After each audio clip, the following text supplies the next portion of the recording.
മഴതോരും മുൻപേടെ വരാനിരിക്കുന്ന ഒരു എപ്പിസോഡിലേക്ക് ഏവർക്കും സ്വാഗതം. കൊട്ടാരമുറ്റത്ത് നിന്ന് തൻ്റെ സഹോദരിയായ റാണിമോളെയും കൂട്ടി സ്റ്റാൻലി പുനലൂർക്ക് യാത്ര തിരിക്കുകയാണ്. ഒപ്പം അലീനയും. പോകുന്ന യാത്രയിൽ റാണിമോളോടായി സ്റ്റാൻലി ജോസഫ് പറയുന്നുണ്ട്, നിന്നെ കൂട്ടിക്കൊണ്ടു പോകാനായിട്ട് നമ്മുടെ ചാച്ചൻ വന്നു കഴിഞ്ഞാൽ നീ എന്താണ് പറയാൻ പോകുന്നതെന്ന്. റാണിമോൾക്ക് തുടക്കത്തിലെ എന്തോ ഒരു സംശയം തോന്നിയിരുന്നു. ഇതുകൂടിയായപ്പോൾ എന്തോ അവിടെ സംഭവിച്ചിട്ടുണ്ടെന്നുള്ള കാര്യത്തിൽ റാണിമോള് ഉറപ്പിക്കുകയായിരുന്നു. റാണിമോൾ സ്റ്റാൻലി ജോസഫിനോടായി ചോദിക്കുന്നുണ്ട്, ലാലിച്ചായ എന്താ അവിടെ പ്രശ്നം? ലാലിച്ചായൻ എന്നിൽ നിന്നും എന്താണ് മറയ്ക്കാൻ ശ്രമിക്കുന്നതെന്ന്. അപ്പോൾ അലീന തന്നെയാണ് പറഞ്ഞു കൊടുക്കുന്നത്, അത് ആൻറ്റി പേടിക്കാൻ മാത്രമൊന്നുമില്ല, അവര് പപ്പയും മകനും തമ്മിൽ ചെറിയൊരു കശപിച്ച, കൂട്ടത്തിൽ ആൻറ്റിയുടെ പേരും പറഞ്ഞു അവസാനം. അപ്പോൾ വാശി കയറിയ പപ്പ പറഞ്ഞു എൻ്റെ സഹോദരിയെ ഞാൻ എൻ്റെ വീട്ടിൽ കൊണ്ടുവന്ന് നിർത്തുമെന്ന്. അത് പറഞ്ഞുകൊണ്ടാണ് ഇപ്പോൾ ആൻറ്റിയെ കൂട്ടിക്കൊണ്ടു പോകാനായി ഞങ്ങളുടെ വരവുണ്ടായത്. ആൻറ്റിയോട് ഒരു സംശയം ചോദിക്കട്ടെ, ചാച്ചൻ ആൻറ്റിയെ കൂട്ടിക്കൊണ്ടു പോകാനായി വന്നു കഴിഞ്ഞാൽ ആൻറ്റി ചാച്ചനൊപ്പം തിരിച്ചു പോകുമോ എന്ന് റാണിമോള് വളരെ ഗൗരവത്തോടു കൂടി തന്നെ അലീനയോട് പറയാണ്. ഈ കാര്യത്തിൽ ഞാൻ എങ്ങനെയാണോ തീരുമാനമെടുക്കുക? കാരണം ഇതിലിപ്പോൾ എന്താ സംഭവിച്ചിരിക്കുന്നതെന്നോ ഞാൻ ആരു കൂടെയാണ് നിൽക്കേണ്ടതെന്നോ നിങ്ങൾ ആരും എനിക്ക് പറഞ്ഞു തരുന്നില്ല. സംഭവിച്ച കാര്യങ്ങൾ എന്താണെന്നും ഇവർ തമ്മിലുണ്ടായ പ്രശ്നം എന്താണെന്നും പറഞ്ഞാലല്ലേ ഞാൻ ആരുടെ കൂടെയാണ് നിൽക്കേണ്ടതെന്ന തീരുമാനം എനിക്കെടുക്കാനായി സാധിക്കുകയുള്ളൂ എന്ന്. ഉടനെ തന്നെ സ്റ്റാൻലി പറയുന്നുണ്ട്, ഉണ്ടായ കാര്യങ്ങളൊന്നും തന്നെ നിന്നോട് വിശദമായി സംസാരിക്കാൻ ബുദ്ധിമുട്ടുണ്ട് മോളെ. അതൊക്കെ നീ അറിഞ്ഞു കഴിഞ്ഞാൽ ഒരു പക്ഷെ നിനക്കതൊന്നും താങ്ങാൻ കഴിഞ്ഞെന്ന് വരില്ല എന്ന്. റാണിമോള് ചോദിക്കുന്നുണ്ട്, അതെന്താ ലാലിച്ചായ അങ്ങനെ പറയുന്നത്? ലാലിച്ചായം വിചാരിക്കുന്ന പോലെയല്ല ഇപ്പോൾ ഞാൻ. എന്തും കേൾക്കാനും മനസ്സിലാക്കാനും ഒക്കെയുള്ള കഴിവ് എനിക്കിപ്പോൾ ഉണ്ട്. നിങ്ങൾ ഉദ്ദേശിക്കുന്ന പോലെ പഴയൊരവസ്ഥയിലേക്ക് ഞാൻ പോവുകയുമില്ല. അതിനുള്ള മനക്കെട്ടി എൻ്റെ മനസ്സിന് ഞാൻ തന്നെ ഉണ്ടാക്കിയെടുക്കുകയാണെന്ന്. ഇതെല്ലാം റാണിമോള് പറഞ്ഞപ്പോൾ അലീന തന്നെയാണ് സ്റ്റാൻലിയോട് പറയുന്നത്, പപ്പ ഇനി ആൻറ്റിയിൽ നിന്നും ഒന്നും മറച്ചു വെക്കണ്ട, ആൻറ്റി എല്ലാം അറിഞ്ഞോട്ടെ. എന്തായാലും ഉള്ള കാര്യങ്ങളൊന്നും അല്ലല്ലോ നടന്നത്, ഇല്ലാത്ത കാര്യങ്ങളല്ലേ ആ സമയത്ത് ചാച്ചൻ നമ്മളോടായി പറഞ്ഞത്. അതിപ്പോ ആൻറ്റി അറിഞ്ഞു എന്ന് കരുതി എന്താണ് സംഭവിക്കാൻ പോകുന്നതെന്ന് ചോദിക്കുകയാണ്. സ്റ്റാൻലിയും പറയുന്നുണ്ട്, അതെ, അവള് പറഞ്ഞതിലും കാര്യമുണ്ടല്ലോ. എന്തൊക്കെയാണ് അവിടെ സംഭവിച്ചതെന്ന് അറിഞ്ഞാൽ മാത്രമല്ലേ അവൾക്ക് ആര് കൂടെയാണ് അവൾ നിൽക്കേണ്ടതെന്ന തീരുമാനമെടുക്കാൻ കഴിയുകയുള്ളൂ എന്ന് പറഞ്ഞുകൊണ്ട് സ്റ്റാൻലി പറയുന്നുണ്ട്, മോളെ ഞങ്ങൾ നിന്നോട് പറഞ്ഞില്ലേ, ഞങ്ങൾ എറണാകുളത്ത് പോയിരുന്നു, മാമച്ചായനെയും ഗ്രേസമ്മയെയും കണ്ടിരുന്നു, അവർക്ക് വാക്കും കൊടുത്തു അവരുടെ പേരക്കുട്ടിയെ കണ്ടുപിടിച്ച് അവർക്ക് തിരിച്ചേൽപ്പിക്കാമെന്ന്. എന്നാൽ ആ കുഞ്ഞിനെ നമ്മൾക്ക് കണ്ടെത്തണമെങ്കിൽ നമ്മുടെ മുമ്പിലുള്ള ആകെ ഒരു വഴി അത് നമ്മുടെ ചാച്ചൻ തന്നെയാണ്. എന്നാൽ ചാച്ചൻ നമ്മളെ അതിവിദഗ്ധമായി ചതിച്ചുകൊണ്ടിരിക്കുകയാണ്. അദ്ദേഹം ഇപ്പോഴും ഇതൊക്കെ മറച്ചു വെക്കാൻ ശ്രമിക്കുന്നത് എന്തിനാണെന്ന് എനിക്ക് മനസ്സിലാവുന്നില്ല.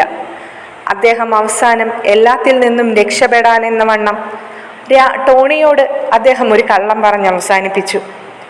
അതും ടോണി പൊളിച്ചടക്കി കയ്യിൽ കൊടുത്തപ്പോൾ പിന്നെ ടോണിയെ നമ്മുടെ തറവാട് മുറ്റത്തേക്ക് പോലും അടുപ്പിക്കാൻ പറ്റാത്ത തരത്തിൽ ചാച്ചൻ്റെ കളികൾ കളിച്ചു. അത് കഴിഞ്ഞപ്പോൾ ഞാൻ ചോദിച്ചപ്പോൾ എന്നോട് മറ്റൊരു കളവ്. ചാച്ചൻ ഉദ്ദേശിച്ചത് ശരിയാണ്, അങ്ങനെ ആ കളവ് കൂടി പറഞ്ഞു കഴിഞ്ഞാൽ പിന്നെ എന്തായാലും അതിനപ്പുറത്തേക്ക് ഒരു ചോദ്യം ചോദിച്ച് ആരും വരില്ലല്ലോ. അതുദ്ദേശിച്ചിട്ടാവാം ചാച്ചൻ അങ്ങനെ പറഞ്ഞതെന്ന് സ്റ്റാൻലി പറഞ്ഞു നിർത്തിയപ്പോഴേക്കും റാണിമോള് ചോദിക്കുകയാണ്, എൻ്റെ കുഞ്ഞ് മരിച്ചുപോയെന്നായിരിക്കും അല്ലേ ലാലിച്ചായ? ചാച്ചൻ അത് പറയുമെന്ന് എനിക്കറിയാം. ചാച്ചൻ്റെ മനസ്സിൽ ആ കുഞ്ഞിനെ പണ്ടേ ചാച്ചൻ കൊന്നതാണ്. അത് ചാച്ചന് തന്നെ സത്യസന്ധമായിട്ട് അറിയാമല്ലോ. അപ്പോൾ ചാച്ചൻ അത് പറഞ്ഞതിൽ എനിക്കൊരതിശയവും തോന്നുന്നില്ല. ലാലിച്ചായന് മാത്രമായിരിക്കും അതൊരതിശയമായി തോന്നിയത്. ലാലിച്ചായൻ കഥകളുടെ പിന്നാലെ പോവാൻ തുടങ്ങിയിട്ടിപ്പോൾ 1-2 ദിവസമല്ലേ ആയുള്ളൂ. ഇനിയും കേൾക്കാനിരിക്കുന്നു പല പല കഥകൾ. ലാലിച്ചായൻ വിഷമിക്കൊന്നും വേണ്ട, ആ കുഞ്ഞ് ജീവനോടുകൂടി തന്നെയുണ്ട്. ഒരുപക്ഷെ നമ്മളോട് എല്ലാവരുടെയും കയ്യെത്തും ദൂരത്ത്. പക്ഷേ ഈ സത്യങ്ങളെ ഞാൻ ഉൾക്കൊണ്ടു തുടങ്ങിയത് എന്ന് തുടങ്ങിയാണെന്ന് ലാലിച്ചായനെ അറിയാമോ? ഈ ഇരിക്കുന്ന അലീന, എൻ്റെ മുമ്പിൽ വന്ന് നിന്നപ്പോൾ 23 വർഷം ഇവളെ ഉപേക്ഷിച്ച് കളഞ്ഞതാണെന്നും 23 വർഷങ്ങൾക്ക് ശേഷം ഇവളുടെ അച്ഛൻ്റെയും അമ്മയുടെയും മുമ്പിൽ വന്നു നിന്നതാണെന്നും ഇവൾ എന്നോട് പറഞ്ഞ ആ നിമിഷത്തിൽ എൻ്റെ മനസ്സിൽ ഞാൻ കുറിച്ചിട്ടു, എൻ്റെ കുഞ്ഞും എന്നെ തേടി വരുമെന്ന്. അതുകൊണ്ടാണ് ഞാനന്ന് ലാലിച്ചായനോട് പറഞ്ഞില്ലേ, സ്വബോധപൂർവം തന്നെയാണ് ഞാനത് പറഞ്ഞത്. എനിക്കെൻ്റെ കുഞ്ഞിനെ കിട്ടുകയാണെങ്കിൽ ഇപ്പോൾ കിട്ടണമെന്ന്. പക്ഷേ എന്നെ കേൾക്കാനായിട്ട് ആരും തന്നെ ഉണ്ടായിരുന്നില്ലല്ലോ ലാലിച്ചായ. ഇച്ചായന് പോലും ഇപ്പോഴല്ലേ എന്നോട് എന്തെങ്കിലും ചോദിക്കണമെന്നും പറയണമെന്നും ഒക്കെ തോന്നി തുടങ്ങിയത്. ഇപ്പോഴല്ലേ എനിക്ക് ആരെങ്കിലുമൊക്കെ ഉണ്ടായെന്ന് എനിക്ക് തോന്നി തുടങ്ങിയത്. അതുകൊണ്ട് തന്നെ ഞാൻ ലാലിച്ചായൻ്റെ കൂടെ എന്തിനുമുണ്ടാകും, ഏതിനുമുണ്ടാകും. എനിക്ക് കിടക്കാനൊരിടം വേണമായിരുന്നു. അതിപ്പോൾ എനിക്ക് ലാലിച്ചായൻ്റെ വീട് കിട്ടിയല്ലോ. എന്നെ കൂട്ടിക്കൊണ്ടു പോകാനായി വരുന്ന പപ്പയ്ക്ക് മുമ്പിൽ എനിക്ക് ചോദിക്കാനായി ഒരുപാട് ചോദ്യങ്ങൾ ബാക്കിയാണ്. അത് ആ കൊട്ടാരമുറ്റം തറവാട്ടിൽ നിന്നുകൊണ്ട് എനിക്ക് ചാച്ചൻ്റെ മുഖത്ത് നോക്കി ചോദിക്കാൻ ഒരിക്കലും സാധിക്കാത്ത ചോദ്യങ്ങളുമാണ്. എത്ര ബോൾഡായിട്ടാണ് അവൾ തൻ്റെ അവസ്ഥയെ കൈകാര്യം ചെയ്യുന്നതെന്ന് ആലോചിച്ച് സ്റ്റാൻലിക്ക് വല്ലാത്തൊരു അതിശയമാണ് തോന്നിയത്. തൻ്റെ സഹോദരിയിൽ നിന്നും ഇങ്ങനെ ഒരു വാക്കുകളായിരുന്നില്ല അദ്ദേഹം പ്രതീക്ഷിച്ചത്. അതുകൊണ്ട് തന്നെ അദ്ദേഹത്തിന് വല്ലാത്ത സന്തോഷം തോന്നുകയാണ്.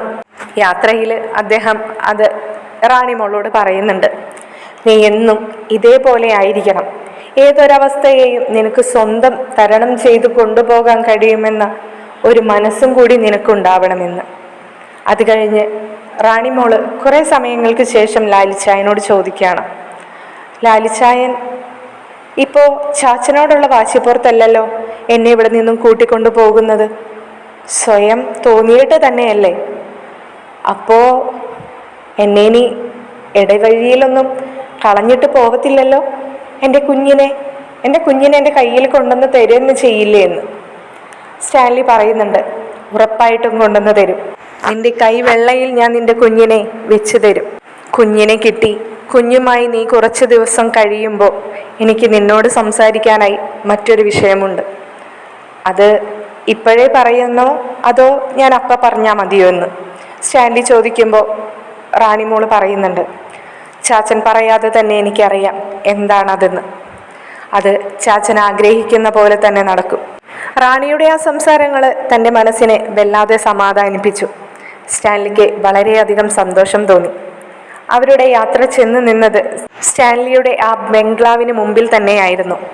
എന്നാൽ ഇതേ സമയം എസ്റ്റേറ്റിൽ നിന്നും തിരിച്ചെത്തുന്ന ചാച്ചനോടായി ആൻസി പറയുന്നുണ്ട്, ചാച്ച ഇന്ന് ലാലിച്ചായനും അലീനയും വന്നിരുന്നു. ആൻസി അത് പറഞ്ഞപ്പോഴേക്കും ചാച്ചന് വല്ലാത്ത ദേഷ്യവും മരിശവും വന്നു. അവനെന്തിന് ഇവിടെ വരണം? അവനോട് ഞാൻ ഇവിടെ വരാൻ പറഞ്ഞില്ലല്ലോ, അവനെ ഞാൻ വിളിച്ചില്ലല്ലോ എന്നൊക്കെ ഇങ്ങനെ പറയുമ്പോൾ ആൻസി ചോദിക്കുന്നുണ്ട്, അതെന്താ ചാച്ച അങ്ങനെ പറയുന്നത്? ലാലിച്ചായൻ ഇവിടെ വരാനായിട്ട് ചാച്ചൻ്റെ സമ്മതം വേണോ? ഇത് അദ്ദേഹത്തിൻ്റെ കൂടി വീടല്ലേ? വീട് അവൻ എന്നെ തോൽപ്പിച്ചിട്ട് വീട് കാണാൻ വന്നിരിക്കുന്നു. വീട് കാണാൻ വന്നതൊന്നുമല്ല, അവർ വന്ന് റാണിമോളെ കൂട്ടിക്കൊണ്ടു പോവുകയാണ് ചെയ്തതെന്ന്. ഇത് കേട്ടതും ചാച്ചന് ഇതൊന്നും സഹിക്കാൻ കഴിഞ്ഞില്ല. അദ്ദേഹം അലറി വിളിച്ചുകൊണ്ട് ആൻസിക്ക് നേരെ ചാടി വീണു. നീ എന്താണ് ഈ പറഞ്ഞത്? അവളെ, എൻ്റെ റാണിമോളെ അവൻ കൂട്ടിക്കൊണ്ടു പോയെന്നോ? എന്ത് കാര്യത്തിന്? ഇത്രയും കാലം അവളെ ഞാനല്ലേ സംരക്ഷിച്ചത്, ഞാനല്ലേ അവളുടെ കാര്യങ്ങൾ നോക്കിയത്. അവൻ എന്ത് അവകാശമുണ്ട് ഇവിടെ നിന്നും എൻ്റെ സമ്മതമില്ലാതെ അവളെ വന്ന് കൊണ്ടുപോകാൻ? അത് പിന്നെ ലാലിച്ചായൻ്റെ സഹോദരിയല്ലേ റാണിമോള്, അതിന് ആരുടെങ്കിലും സമ്മതം വേണോ? നീ എന്നെ കൂടുതൽ സഹോദര ബന്ധമൊന്നും പഠിപ്പിക്കണ്ട. നീ എന്തുകൊണ്ട് എന്നെ വിളിച്ചില്ല? അവനും അവൻ്റെ മകളും കൂടി ഇവിടെ വന്ന് എൻ്റെ മകളെ കൂട്ടിക്കൊണ്ടു പോകുന്ന സമയത്ത്. അത് പിന്നെ ചാച്ച അങ്ങനെ വിളിക്കണമെന്ന് എനിക്ക് തോന്നിയില്ല. അല്ലെങ്കിൽ തന്നെ പുറത്തുനിന്ന് ആരും അല്ലല്ലോ. അല്ലെങ്കിൽ ഇപ്പോൾ ടോണിയോ മറ്റോ ആയിരുന്നുവെങ്കിലും ഞാൻ ചാച്ചനെ വിളിച്ച് പറയേണ്ടതായിരുന്നു. അല്ലെങ്കിൽ റോബർട്ട് ചൈനയോ ആരെങ്കിലും വിളിച്ച് ഞാൻ പറയേണ്ടതായിരുന്നു. ഇതങ്ങനെയല്ലല്ലോ, ലാലിച്ചനല്ലേ അവളെ വന്ന് കൊണ്ടുപോയത്. അദ്ദേഹത്തോട് പിന്നെ ഞാൻ എന്ത് പറയാനാണ്? നീ ഇപ്പൊ തൽക്കാലം ഒന്നും പറയണ്ട. 10 മിനിറ്റിനുള്ളിൽ ഇവിടെ എത്തണമെന്ന് നിന്റെ ഭർത്താവിനെ വിളിച്ചൊന്ന് പറഞ്ഞേക്ക്. അവന്റെ ഒരു ക്ലബും അവന്റെ ഒരു മദ്യപാനവും ഒരാവശ്യം സമയത്ത് സ്വന്തം കുടുംബത്ത് അവൻ ഉണ്ടാവരുത്. ആൻസി ചാച്ചൻ പറഞ്ഞതുപോലെ തന്നെ അപ്പൊ തന്നെ റോബർട്ടിനെ വിളിച്ച് കാര്യം പറഞ്ഞു. വേറെ ഒന്നും പറഞ്ഞില്ല. ചാച്ചൻ ഉടനെ തന്നെ ഇവിടെ എത്താൻ പറഞ്ഞിട്ടുണ്ട് എന്ന് മാത്രമായിരുന്നു അദ്ദേഹത്തോട് അവള് പറഞ്ഞത്. അതുകൊണ്ട് തന്നെ റോബർട്ട് അധികം വെയിറ്റ് ചെയ്യാനും നിന്നില്ല. ചാച്ചന്റെ അരികിലേക്കായി വന്ന് ചോദിക്കുന്നുണ്ട്, എന്താ ചാച്ച എന്നോട് പെട്ടെന്ന് വരാൻ പറഞ്ഞതെന്ന്. അദ്ദേഹം അപ്പോൾ പറയാണ്, നീ തൽക്കാലം എൻ്റെ ഡ്രൈവറായിട്ട് എൻ്റെ കൂടെ വരണം. അവൻ്റെ ആ വീട്ടിലേക്കൊന്ന് പോകണം. എവിടേക്ക്? ലാലിച്ചന്റെ വീട്ടിലേക്ക് ഇപ്പൊ തന്നെ പോണമെന്ന്. നീ പോയി കാർ ഇറക്ക്. എന്തിനാ ഇപ്പൊ പോണത്? അവിടെ ആരെങ്കിലും വന്നിട്ടുണ്ടോ? പെട്ടെന്ന് ചെല്ലണമെന്നെങ്ങാനും ലാലിച്ചായൻ വിളിച്ച് പറയുണ്ടായോ? അതൊക്കെ ഞാൻ നിന്നോട് പിന്നെ പറഞ്ഞു തരാം. നീ ഇപ്പൊ തൽക്കാലം ആ വണ്ടി ഒന്ന് ഇറക്കുന്നുണ്ടോ എന്ന് അദ്ദേഹം കുറച്ചും കൂടി ദേഷ്യപ്പെട്ട് പറഞ്ഞതോടെ റോബർട്ട് പെട്ടെന്ന് തന്നെ ചെന്ന് കാർ ഇറക്കുകയാണ്. രണ്ടുപേരും കൂടി കൊളുത്തുപുഴയിലേക്കുള്ള യാത്രയിലാണ്. അവിടെ എത്തുന്നത് വരെയും ചാച്ചൻ ഒന്നും തന്നെ പറയുന്നുണ്ടായിരുന്നില്ല. ചാച്ചന്റെ ദേഷ്യവും മുഖഭാവവും കണ്ടപ്പോ എന്തിനാണ് പോകുന്നതെന്ന് ചോദിക്കാനുള്ള ധൈര്യവും റോബർട്ടിന് വന്നില്ല എന്നുള്ളത് തന്നെയായിരുന്നു സത്യം. അവിടെ ചെന്ന് ജീപ്പ് നിർത്തിയപ്പോഴേക്കും അലീന പുറത്തേക്ക് ഇറങ്ങി വരികയാണ്. ചാച്ചനാണ് വന്നതെന്ന് മനസ്സിലാക്കി അലീന പെട്ടെന്ന് തന്നെ പേടിച്ചുകൊണ്ട് അകത്തേക്ക് പോകുന്നുണ്ട്. അലീനയുടെ ആ വരവ് കണ്ടപ്പോഴേ റാണിമോൾക്ക് കാര്യം മനസ്സിലായി. അവള് ചാച്ചനെ കാത്തിരിക്കുക തന്നെയായിരുന്നു. അലീന റാണിമോളോടായി പറയുന്നുണ്ട്, ആൻറ്റി, ചാച്ചനും റോബർട്ട് അങ്കിളും കൂടിയും വന്നിട്ടുണ്ട്. എന്നതൊക്കെയാണാവോ നടക്കാൻ പോകുന്നതെന്ന് അലീന വളരെ ടെൻഷനോട് കൂടി പറയാണ്. റാണിമോള് അവിടെ നിന്നും എഴുന്നേറ്റ് അലീനയുടെ തോളിൽ കൈവച്ചുകൊണ്ട് പറയുന്നുണ്ട്, നീ പേടിക്കണ്ട, ഒന്നും തന്നെ നടക്കാൻ പോകുന്നില്ല. നീ പോയി ലാലിച്ചായനോട് കാര്യം പറഞ്ഞു. അത് കേട്ടതും അലീന ലാലിച്ചായന്റെ മുറിയിലേക്ക് പോകുന്ന സമയം കൊണ്ട് റാണിമോള് സിറ്റ് ഔട്ടിലേക്ക് ചെല്ലാണ്. സിറ്റ് ഔട്ടിൽ നിൽക്കുന്ന റാണിമോളെ കണ്ട ചാച്ചൻ പറയുന്നുണ്ട്, ഓ, നിന്നെ കൂട്ടിക്കൊണ്ടു പോവാൻ തന്നെയാ ഞാൻ വന്നിരിക്കുന്നത്. ലാലിച്ചായന്റെ വീട്ടില് റാണിമോളെ കണ്ട റോബർട്ട് അതിശയത്തോടു കൂടി നോക്കി നിൽക്കുകയാണ്. എന്നിട്ട് അദ്ദേഹം ചോദിക്കുന്നുണ്ട്, അല്ല, നീ ഇതെപ്പോഴാ വന്നേ? അത് ശരി, നിന്നെ കൂട്ടിക്കൊണ്ടു പോവാനായിരുന്നോ ചാച്ചൻ എന്നെ ഇട്ട് ഈ പേടിപ്പിച്ചുകൊണ്ടിരുന്നിരുന്നതെന്ന്. ഇത് പറയുന്ന റോബർട്ടിനെ തറപ്പിച്ച് നോക്കുകയായിരുന്നു ഔതുക്കുട്ടിച്ചായ. റാണിമോളെ, പോയി ഇതിൻ്റെ ആ ബാഗും എടുത്ത് തിരിച്ചിങ്ങോട്ട് വന്നേ. നമുക്കേ നമ്മുടെ തറവാട്ടിൽ തന്നെ പോകാം. ഈ കണ്ട കാലവും നിന്നെ സംരക്ഷിക്കാനും നിന്നെ നോക്കാനുമായിട്ട് ഇങ്ങനെ ഒരു മൂത്ത സഹോദരനും സഹോദര ബന്ധവും പറഞ്ഞ് ഒരാളും വന്നിട്ടില്ല. ഇപ്പോൾ എല്ലാ അസുഖവും മാറി നോർമലായെന്ന് കണ്ടപ്പോൾ സംരക്ഷിക്കാനായിട്ട് ഒരുപാട് പേര് ഇറങ്ങിക്കാണും. അതിൻ്റെ ഒന്നും ആവശ്യം ഔതുക്കുട്ടിയുടെ മകൾക്കില്ല. ഇങ്ങു പോരെ എന്ന് വീണ്ടും അദ്ദേഹം പറയുമ്പോൾ റാണി അനങ്ങാതെ തന്നെ കയ്യും കെട്ടി അവിടെ തന്നെ നിൽക്കുകയാണ്. ചാച്ചന് റാണിയുടെ പെരുമാറ്റത്തിൽ ഒരു അതിശയം തോന്നി. ഇന്നേ വരെ അവളിൽ കണ്ടിട്ടില്ലാത്തൊരു ഭാവം തനിക്ക് നേരെ അദ്ദേഹത്തിന് ഫീൽ ചെയ്തു. സ്റ്റാൻലിയും ഇതേ സമയം പുറത്തേക്ക് ഇറങ്ങി വന്നു. ചാച്ചനെ കണ്ട സ്റ്റാൻലി ചോദിക്കുകയായിരുന്നു, ഓ, ചാച്ചൻ ഇത്രയ്ക്ക് സ്പീഡിൽ ഇങ്ങ് എത്തുമെന്ന് ഞാൻ പ്രതീക്ഷിച്ചില്ല. നീ ആയിരുന്നോടാ ചാച്ചൻ്റെ ഡ്രൈവർ? എൻ്റെ പൊന്ന് ലാലിച്ചായ, എന്നെ ഇടം വലം തിരിയാൻ സമ്മതിച്ചിട്ടില്ല. ബ്രേക്കുമ്മല് കാല് വെക്കാൻ പോലും സമ്മതിച്ചിട്ടില്ല. ആക്സിലേറ്ററിൽ നിന്ന് കാലെടുക്കാനും സമ്മതിച്ചിട്ടില്ല. അതേപോലെയായിരുന്നു ആ സ്പീഡ്. അല്ല ലാലിച്ചായ, എന്തിപ്പോ ഇവിടെ സംഭവിച്ചിരിക്കുന്നേ? ഞാൻ രാവിലെ വീട്ടിൽ നിന്ന് പോകുന്ന സമയത്ത് റാണിമോൾ അവിടെ ഉണ്ടായിരുന്നു. ചാച്ചനോട്ട് ഉണ്ടായതുമില്ല. എന്നാൽ പെട്ടെന്ന് എന്നെ വിളിച്ചു വരുത്തിയിട്ട് പറയാണ് ലാലിച്ചായൻ്റെ വീട്ടിലേക്ക് വണ്ടി തിരിക്കാൻ. എന്താ സംഭവം? അല്ല, നീ നിന്റെ ചാച്ചനോട് തന്നെ ചോദിച്ചില്ലേ? 1.5 മണിക്കൂർ ജീപ്പിൽ ഒരുമിച്ച് തന്നെ ഉണ്ടായല്ലോ. അതിനെന്തെങ്കിലും ചോദിക്കാനായിട്ട് പറ്റണ്ടേ? ആ മുഖത്ത് നോക്കിയിട്ട് ചാച്ചാന്നൊന്ന് വിളിക്കാൻ പോലും എനിക്ക് പറ്റുന്നുണ്ടായിരുന്നില്ല. അമ്മാതിരി ദേഷ്യത്തിലായിരുന്നു ഞാൻ വന്നപ്പോൾ മുതൽ. ഈ സമയത്തൊന്നും തന്നെ ചാച്ചൻ സ്റ്റാൻലിയോട് ഒന്നും സംസാരിക്കുന്നുണ്ടായിരുന്നില്ല. ഇവർ തമ്മിലുള്ള സംസാരങ്ങളൊക്കെ നിർത്തിക്കഴിഞ്ഞപ്പോൾ ചാച്ചൻ സ്റ്റാൻലിയോടായി ചോദിക്കുന്നുണ്ട്, നിനക്ക് എത്രത്തോളം ധൈര്യമുണ്ടായിട്ട് വേണോടാ എൻ്റെ മകളെയും കൂട്ടി ഞാനില്ലാത്ത തക്കം നോക്കി അവിടെ നിന്നും ഇറങ്ങിപ്പോരാനെന്ന്. ഇത് കേൾക്കുന്ന റോബർട്ടിന് എന്തൊക്കെയോ സ്പെല്ലിംഗ് മിസ്റ്റേക്ക് അപ്പോൾ തുടങ്ങി ഫീൽ ചെയ്യുന്നുണ്ടായിരുന്നു. സ്റ്റാൻലിയോടായി ചാച്ചനത് ചോദിച്ചു കഴിഞ്ഞപ്പോഴേക്കും റോബർട്ട് ചോദിക്കുന്നുണ്ട്, അതിനിപ്പോൾ എന്താ ചാച്ച, അവൾക്ക് കുറച്ച് ദിവസം അലീനയ്ക്കൊപ്പം ഇവിടെ നിൽക്കാലോ. അലീന വന്നതിന് ശേഷം തന്നെയല്ലേ അവളിൽ ഈ മാറ്റമൊക്കെ ഉണ്ടായത്. അതിനിപ്പോ എന്താ ഒരു ബുദ്ധിമുട്ട്? നീ കുടിച്ചിട്ടുണ്ടെങ്കിൽ അത് നിന്റെ വയറ്റിൽ കിടന്നാ മതി. നീ അതെടുത്ത് എൻ്റെ മേത്ത് പ്രയോഗിക്കാൻ നിൽക്കണ്ട.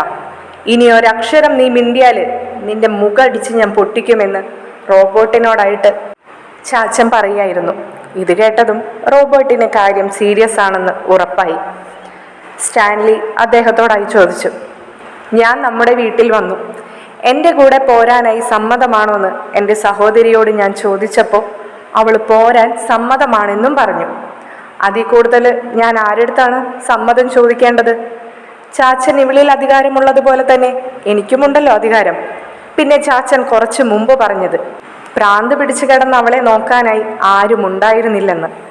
പ്രാന്ത് പിടിപ്പിച്ചതും അവളെ തളച്ചിട്ടതുമൊക്കെ ചാച്ചൻ തന്നെയല്ലേ? പിന്നെ ഇതൊക്കെ ചാച്ചൻ ആരോടാണ് പറയുന്നത്? ഈ എന്നോടോ? എന്നോട് ഒരുപാട് പറഞ്ഞു നിൽക്കാൻ ചാച്ചനെ കൊണ്ട് സാധിക്കുമോ? എന്നെക്കൊണ്ട് കൂടുതലൊന്നും ചാച്ചൻ പറയിപ്പിക്കണ്ട. എല്ലാം മനസ്സിലായിട്ട് തന്നെയാണ് അവൾ നിൽക്കുന്നത്. ദേ ലാലിച്ച, നീ എൻ്റെ കയ്യിൽ നിന്ന് വല്ലാതെ അങ്ങ് വേടിക്കും. നീ വല്ലാതെ പറഞ്ഞങ്ങ് കയറിപ്പോകുന്നുണ്ടെന്ന് ചാച്ചൻ പറഞ്ഞു നിർത്തിയെടുത്ത് നിന്ന് ഉറക്കെ അലറി വിളിച്ചുകൊണ്ട് റാണിമോൾ ചോദിക്കുന്നുണ്ട്.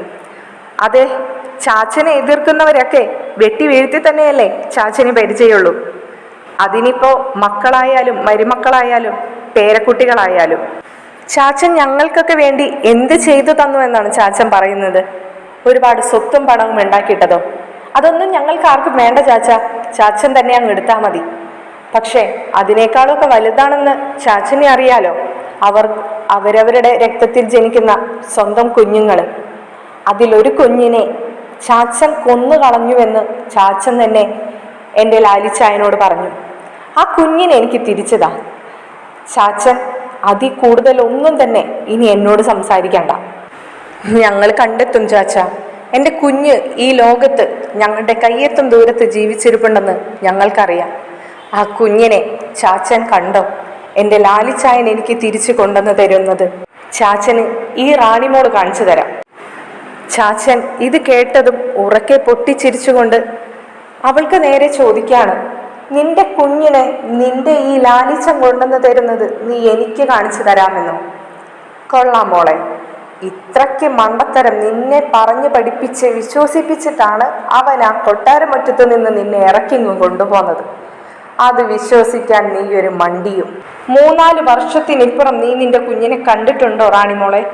ആ നീയാണോ പറയുന്നത് എനിക്ക് നിന്റെ കുഞ്ഞിനെ കാണിച്ചു തരാമെന്ന്? എങ്കിൽ അതൊന്ന് കാണട്ടെ. എന്തായാലും നീ ഇപ്പൊ എൻ്റെ കൂടെ വാ. അവനെ ആ കുഞ്ഞുമായി അങ്ങ് കൊട്ടാരമറ്റത്തേക്ക് വന്നോളൂ. വേണ്ട ചാച്ച, ഇനി ഞാൻ അവിടേക്ക് വരുന്നില്ല. എന്തായാലും എന്നെ ലാലിച്ചൻ ഇങ്ങോട്ടല്ലേ കൊണ്ടുവന്നത്. എനിക്കെൻ്റെ കുഞ്ഞിനെ ഇവിടെ കൊണ്ടുതരാമെന്നാ ലാലിച്ചൻ പറഞ്ഞിരിക്കുന്നത്.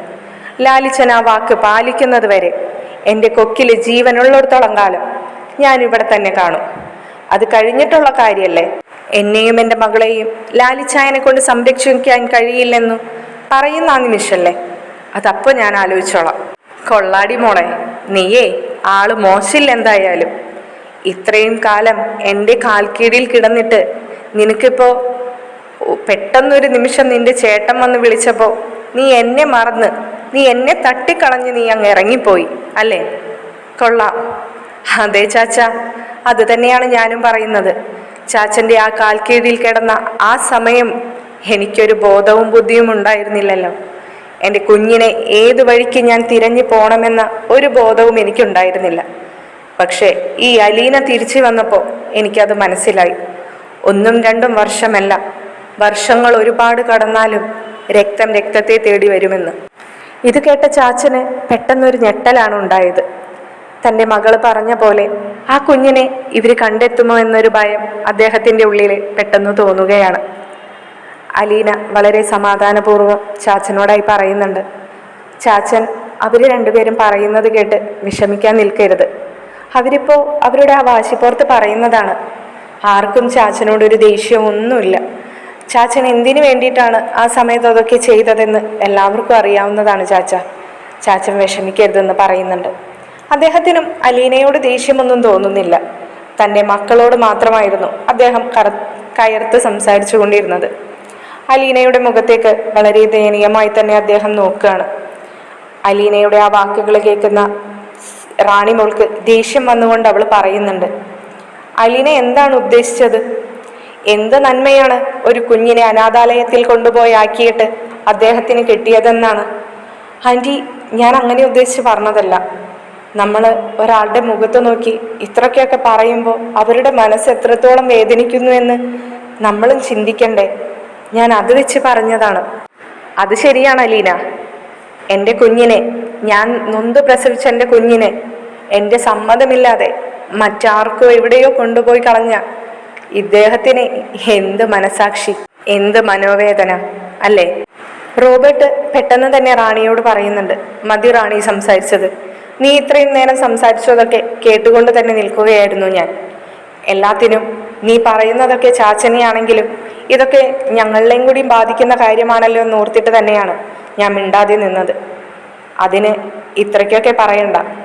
ഇത്രയും കാലം നീ ഈ ചാച്ചൻ്റെ കൂടെ തന്നെ ആയിരുന്നു എന്ന് നീ ഓർക്കണം. എല്ലാം ഓർമ്മയുണ്ട് ചായ. ഒന്നും മറന്നിട്ടില്ല റാണി, ഒന്നും മറക്കാൻ കഴിയുന്നുമില്ല. എൻ്റെ കുഞ്ഞിനെ ജീവിച്ചിരിപ്പില്ലെന്ന് പറഞ്ഞ ആളാണ് നമ്മുടെ ചാച്ചൻ. അത് ഞാൻ എങ്ങനെയാണ് മറക്കേണ്ടത്? എൻ്റെ ഈ അവസ്ഥ കണ്ടിട്ട് പോലും ചാച്ചന് തോന്നുന്നില്ലല്ലോ എൻ്റെ കുഞ്ഞിനെ എനിക്ക് കൊണ്ടുവന്ന് തരണമെന്ന്. ചാച്ചൻ ഇനി എന്താണ് കുടുംബമഹിമ പ്രതീക്ഷിക്കുന്നത്? റോബർട്ട് ചായനായാലും എനിക്കതിനുത്തരം തന്നാൽ മതി. ഇനി എന്താണ് കുടുംബത്തിൻ്റെ പേരും പെരുമയൊക്കെ പോവാനുള്ളതെന്നും വരാനുള്ളതെന്നും? എൻ്റെ കുഞ്ഞിനെ കളഞ്ഞിട്ട് മാത്രം ഇവർക്ക് കിട്ടാനുണ്ടായിരുന്ന പേരും പെരുമയൊക്കെ കിട്ടിക്കഴിഞ്ഞില്ലേ? ഇനിയെങ്കിലും എൻ്റെ കുഞ്ഞിനെ തിരിച്ചു തന്നൂടെ എന്നാണ് ഞാൻ ചോദിക്കുന്നത്. ഇതൊക്കെ കേട്ട് നിന്നപ്പോൾ സ്റ്റാൻലി റാണിക്കരികിൽ വന്നുകൊണ്ട് അവളുടെ ഷോൾഡറിൽ പിടിച്ച് അവളെ സമാധാനിപ്പിച്ചുകൊണ്ട് പറയുന്നുണ്ട്, മതി മോളെ, ചാച്ചന് നീ ഉദ്ദേശിച്ചതും നീ പറഞ്ഞതും ഒക്കെ മനസ്സിലായി കഴിഞ്ഞു. ലാലിച്ചൻ വളരെ സമാധാനപൂർവ്വം ചാച്ചനോടായി പറയാണ്, ചാച്ചൻ റാണിമോളെ കൊണ്ടുപോവാനാണ് വന്നതെങ്കിൽ ചാച്ചൻ ഇപ്പോൾ തൽക്കാലം തിരിച്ചു പോയിക്കോ. അവളിപ്പോൾ എന്തായാലും ചാച്ചൻ്റെ കൂടെ വരാൻ തീരുമാനിച്ചിട്ടില്ല. പിന്നെ അവൾ വരുന്ന കാര്യത്തെക്കുറിച്ച് നമുക്ക് പിന്നീട് സംസാരിക്കാം. ഞങ്ങളിപ്പോൾ എന്തായാലും മറ്റൊരു യാത്രയ്ക്കുള്ള തയ്യാറെടുപ്പിലാണ് ചാച്ച. ചാച്ചനിപ്പോൾ തൽക്കാലം നമ്മുടെ തറവാട്ടിലേക്ക് തന്നെ തിരിച്ചു പോയിക്കോ. റോബർട്ടെ, നീ ചാച്ചനുമായി പോവാൻ നോക്ക്. ചാച്ചന് പിന്നെ തിരിച്ചെന്ത് പറയണമെന്ന് ഒരു ഉത്തരവും ഉണ്ടായിരുന്നില്ല. അവരോട് ചോദിക്കാനായി ചോദ്യങ്ങളും. അദ്ദേഹം ഒന്നും മിണ്ടാതെ തന്നെ ജീപ്പിലേക്ക് കയറിയിരുന്നു. റോബർട്ട് എല്ലാവരെയും തിരിഞ്ഞു നോക്കിയപ്പോൾ സ്റ്റാൻലി തലകൊണ്ട് പൊയ്ക്കോളാനായി ആംഗ്യം കാണിച്ചു. അദ്ദേഹവും ആ ജീപ്പ് സ്റ്റാർട്ട് ചെയ്ത് അവർ തിരിച്ചുപോയി. ഷെറിൻ്റെ കുഞ്ഞിനായുള്ള മറ്റൊരു യാത്രയ്ക്ക് തുടക്കമിട്ടുകൊണ്ട് നമ്മുടെ എപ്പിസോഡ് ഇന്നിവിടെ അവസാനിക്കുകയാണ്. മറ്റൊരു എപ്പിസോഡുമായി ഉടൻ തന്നെ മറ്റൊരു വീഡിയോയിലൂടെ കാണുന്നതായിരിക്കും. ശുഭരാത്രി.